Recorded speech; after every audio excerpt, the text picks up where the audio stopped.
Po sa ating lahat. Naririnig po ba ako? Yes po, pero walang camera. Ay, okay. Wag na po ako mag-camera kay maganda po yung aking dress. Papakita na lang ako. Ayan, okay na? Okay na. Ayan. Okay na po. Papatayin ko na po ulit Okay na, Mami Mer. yung aking camera. Dali lang po. Ayan. So, praise God po. Maraming salamat po sa salita ng Lord na through Pastor Ellie na marami po tayong natutunan ngayon. Ngayon po ay tayo ay dadako na po sa ating offertory Bible verse po natin sa Psalm 4 verse 5. But before that, let's pray first muna. Heavenly Father, we thank you, O God, for this day. Truly, O God, that you are the God who provides all our needs. You are Jehovah Rapha. You are Jehovah Jireh. You are everything, O God. And we come before you right now, O God. I pray, Lord, that you may open our hearts and our minds, Lord Jesus, as we tackle your word, Lord Jesus. Holy Spirit, be our teacher today. Thank you, Lord. We worship you and we honor you. In Jesus' mighty name we pray. Amen. So, simple lang po yung bibigay ko na verse. Sabi po dito sa Psalm 4 verse 5, offer right sacrifices and put your trust in the Lord. Yun po yung sa Psalm 4 verse 5. And may supporting verse po na sabi sa Psalm 54 verse 6, with a free will offering, I will sacrifice to you. I will give thanks to your name, O Lord, for it is good. So, yung pagbibigay po natin ng offering natin sa Panginoon, it should be a free will. Kung titingnan po natin dati, sa Old Testament, nagbabasa po kasi ako ng book ni Ezra. Tinapos ko yung book ni Ezra hanggang chapter 10. Nakita ko po doon kung gaano po ka-generous yung mga tao sa pagbibigay nila sa Panginoon para ma-build yung temple, para ma-build yung wall na na-breakdown. Talagang out of their will, nagbibigay sila sa Panginoon. Lahat ng kayamanan nila binibigay nila. Kaya nga po kung pupunta tayo sa Jerusalem, alam ko po yung temple na create nila, yung binild nila nandoon pa rin. As in, kasi very refined lahat ng mga binigay nila ng mga kayamanan doon. So ano po yung sinasabi doon? Na si Lord naman kagaya po na sinabi ko, we cannot outgive God sa lahat ng bagay kasi lahat naman po ng meron tayo ay galing sa Panginoon. Amen po ba doon? Amen. Amen. So, minsan po, kagaya niyan, ako po in my personal situation, minsan po naging guilty rin ako kasi minsan nag-hoard ako kay Lord. Sabi ko, Lord, wala na akong ganito, lalo na yung nagkaroon kami ng situation ngayon na as in talagang yung nangyari sa kapatid ni Neil, talagang as in zero balance yung nangyari sa amin. Pero ni-remind ako ni Lord kasi ni-rebuke ako ni Lord one time dahil hindi ko nabigay yung tithes ko sa kanya. Yung tithes ko po kasi dati, nagsusupport po kami doon din sa church doon sa Pilipinas. And then, one time, hindi ako nakapagbigay ng tithes ko sa kanya. And then, na-rebuke ako ni Lord kasi sinabi niya na sa akin na ibigay mo na yung tithes mo. Pero hindi ako nakinig. Tapos, ni-remind ako ni Lord. Sabi ko, Lord, sorry. Kasi po, alam niyo po, ang isa sa mga reason din ng pagbibigay ng tithes natin sa Panginoon, hindi lang dahil binabalik natin yung ikapo natin sa Panginoon dahil it belongs to Him and we cannot rob God. Isa po yun ay protection na binibigay ng Panginoon sa atin. Kaya napaka-importante po talaga na nagbibigay po talaga tayo ng tithes kay Lord. Kasi yung offering, out of your free will po yan yung pagbibigay ng offering. Kahit ganyan, kung gusto mo mag-bless sa pastor mo, walang problema. Kung gusto mo mag-bless sa church, walang problema. Pero yung tithes talaga, it belongs to the Lord. So, ngayon, niremind ako ni Lord na through that pala, yung pagbibigay natin ng tithes natin sa Panginoon ay binibigyan niya ng para bang security, hindi lang parang security talaga, insured yung family natin na talagang pinoproteksyonan tayo ng Panginoon. Pero hindi po ibig sabihin na kailangan ko magbigay talaga para magkaroon ako ng security. Hindi. Binibigay talaga ng Panginoon yung security. Pero, syempre, given much na nagbibigay talaga tayo ng tithes natin sa Panginoon. Kasi, yun din naman po yung command ni Lord. At yun lang naman po yung verse, di ba, na ulit-ulit natin binabasa, Malakay 3:10. Yun lang yung verse na kung saan tinitest, gusto niyang itest natin ang Panginoon. Sabi niya nga, di ba, test me on this.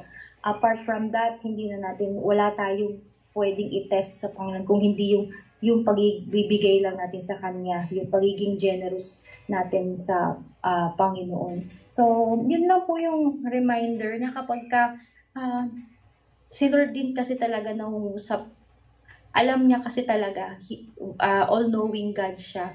So, alam niya yung laman ng puso ko that time, and nagpa-correct din ako sa Panginoon kasi sabi ko nga, sorry Lord, kasi hindi ko talaga nabigay yung tithes ko, kahit na sinabi mo na sa akin na ibigay ko. So, may consequence kapag kagano'n na nagmamatigas tayo ng puso natin, ng ulo natin, pag hindi tayo nakikinig sa Panginoon.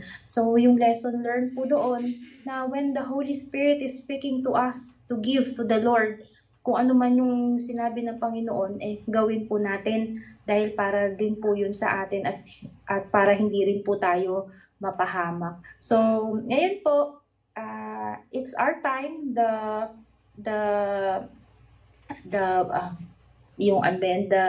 front is open para magbigay tayo freely sa Panginoon. Yun po yung gusto kong i-share sa ating lahat, na we should give to the Lord the right sacrifice, and let's put our trust to God na hindi tayo pababayaan ng Panginoon kahit walang-wala na tayo, magpo-provide si Lord sa lahat ng pangangailangan natin. Sige po, magbigay po tayo sa ating Panginoon.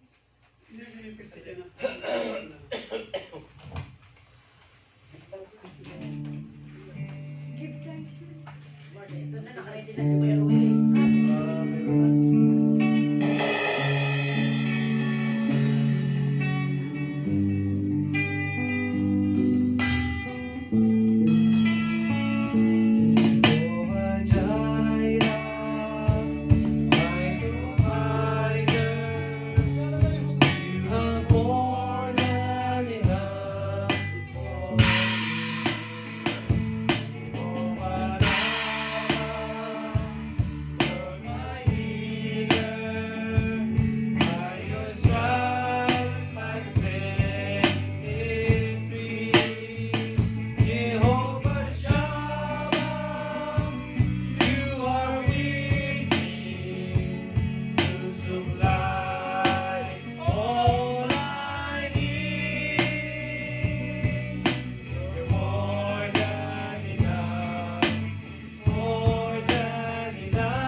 Let's pray.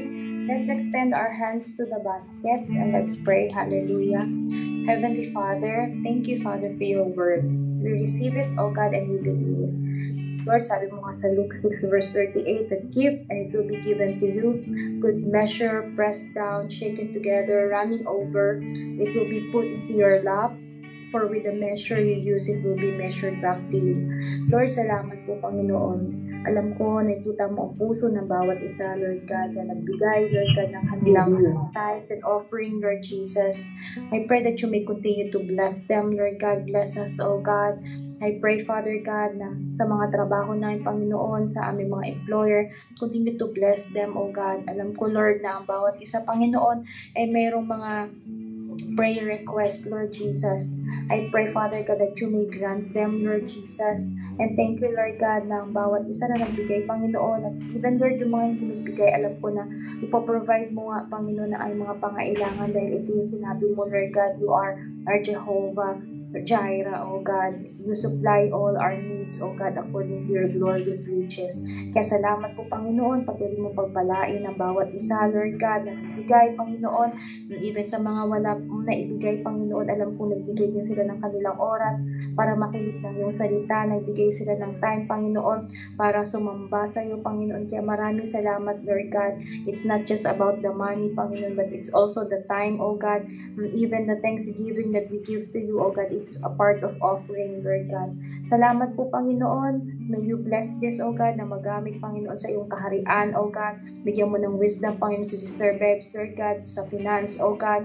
Even, Panginoon, sila Pastor Oscar, Pastor Ellie, Panginoon, that you may continue to bless them with heavenly wisdom, O God, kung ano ang tama nilang gawin, Panginoon, lalo na sa finance, Lord God. Salamat, Lord God. Alam kong i-bless mo ang PCF, Lord God. Thank you, Lord, for this day, O God. We praise you and we honor you. In Jesus' mighty name we pray. Amen and amen.